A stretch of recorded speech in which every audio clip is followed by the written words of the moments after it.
madaxweynaha Kenya markuu amar bixi kadib culimada Mandera County ila waan fariisanay waxaana go'aaminay in amarkaas qaadano oo madaxweynaha bixi saacadeed madrasooyinka iyo dugsiyaalka waxa amar la siinay wixii bari salaadii insha Allah ka bilowdo inay xiraan madrasooyinka iyo dugsiyaalka muddo 2 week labadaas week kadib wixii soo baxa gadaal dambe waa la yeeri doonaa waana ka tashani doonaa insha Allah masaajidooyinka meelaha lagu cibaadeysto waxaan yeelaynaa masaajid kasta dhaxdiisa waxa la dhigi doonaa sheeyal gacmaha lagu dhaqdo laakiin cibaadadu way noo socon ma joogsanayso iyadoo la tixgelinahay duruufta taagan iyo madaxweynaha amarkii uu bixiyay culimada waxay go'aan ka qaadatay arintaas in iskuulihii waa la wada xiray madrasayaalkana waa xiran yihiin dugsiyaasha baa xaray insha Allah taala ilaa bisha ka dhamaanaysa dugsiyaasha inay xiraan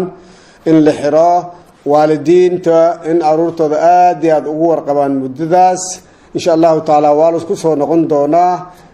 arrimahaasna waa laga tashan doonaa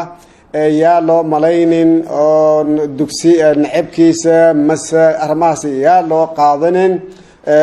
maxaa yeelay dawladda amar ay bixisay askarna waxa way iskuulaha waa ku wareegaysaa dugsiyaasha waa ku wareegaysaa marka macallimow dhib yaa ku soo gaarin darteeda go'aankan u qaadanay maslaxada diinteena maslaxadeen insha Allah arintan arin iska waqtigan iska gaaban yahay waa ilaahay idinkiisa ka horaab laga yaaba faraj inuu imaado oo hadeen arinta ilaahay subhanahu wa ta'ala sakal u bedelo marka dadka macallimiinta dugsiyaasha Allah idin barakeeyo amarkaas qaata ilaahay subhanahu wa ta'ala wax qaba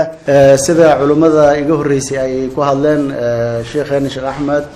Sheekh Hassan Mursal iyo chairmanka Subkem ay ku hadleen baan ku taageersanahay arintaas waa amar dawladeed oo madaxweynihii wadanka ugu sareeyay uu maartay soo bixiyay waxa laga baqaayana waa cudur iyo faafitaankiis alxamdulillah anaka hadda namana soo gaarin oo Mandera ma soo gaarin